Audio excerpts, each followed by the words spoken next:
PhantomStar.com, Twitter, YouTube, Podomatic, and iTunes. This is brought to you by Lou Crate and Tweaked Audio. Now it's time for the Guys Night Podcast! Step in the theater, and what do you find? So many movies, not enough time. Action, thriller, horror, comedy, even foreign documentaries. There's always something out there new to review. We try to step it up with a G and crew. Better prepare, welcome to Step in the theater, what will you find? So many movies, not enough time. Action, horror, thriller, comedy, foreign documentaries. Welcome to Guys Night. Guys Night. 50 Shades of Sequels. That's all I gotta say. Yo, Dakota Johnson and Jamie Dornan back again, you know, continuation of the first movie, except this time, you know what? It makes me so mad that I don't care what the reviews are saying. I feel like it's worse than the first movie because continuity-wise, halfway through the movie, the one thing that made her like go, oh, I don't want to ever do that again, she gets spanked at the end of the first movie, and in this one, you know, midway through, she's like, oh, never mind, I like it, oh, it's good, you know, I'm a changed man, without any explanation. Oh, remember the Hispanic Jose back? Remember how he got pushed out of the first movie? He gets pushed back in just to give his reaction like, oh, I don't like him. I'm going to say this coming from a guy perspective, not one scene in this movie turned me on because you have like these overplayed, dramatic, slow, like sex scenes where they're played with the newest pop hits. So it's just like, what is so sexy about this? And at the end of the day, they both have snaggletooth serum. On top of that, the reaction of just the movie itself, like there's so many little nitpicks in here that are just funny. Like there's hands down this scene where she's supposed to be crying and I'm just laughing. It's just, the acting's horrendous. The overall plot is slow and boring. I don't like referring to Star Wars. I do it. I'm going to try and stop, but this is worse than Attack of the Clones when it comes to romantic. I'm giving this a 1 out of 4. It's hands down. Definitely boring. 50 Shades of Boringness, like everybody else is going to say. I feel like it was just like the last one, just the dialogue was very strained. I felt like there was no chemistry between Dakota Johnson and Jamie Dornan. I don't know, I just felt like everything was forced. The drama with Leela, I just felt like that was super random, and I was just bored to tears. You know, I just felt like the sex scenes came random.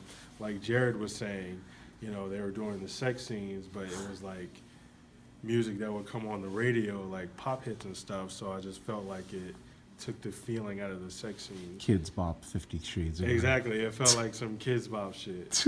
So, I don't know, it was very boring.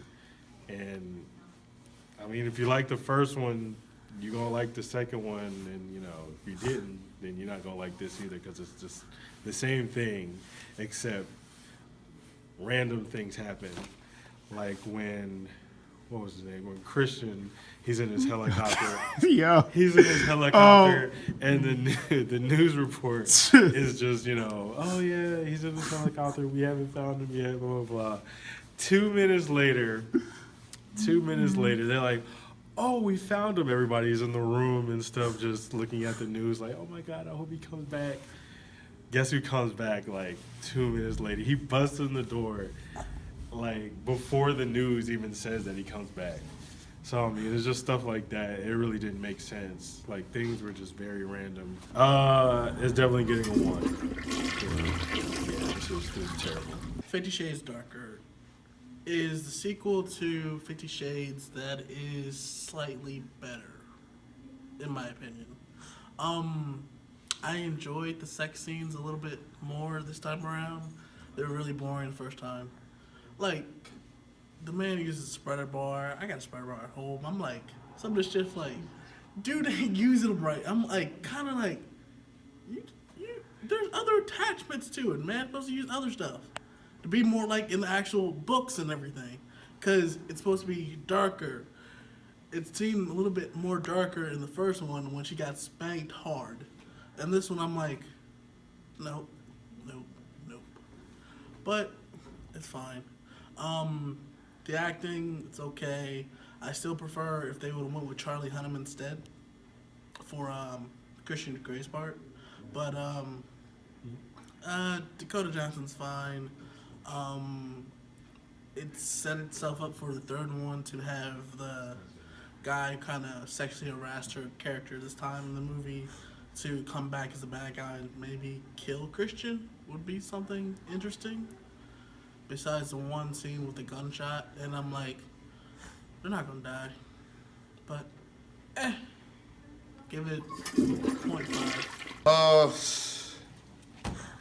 We just got out of 50 Shades of Bullshit. Yeah, I swore. I don't give a damn.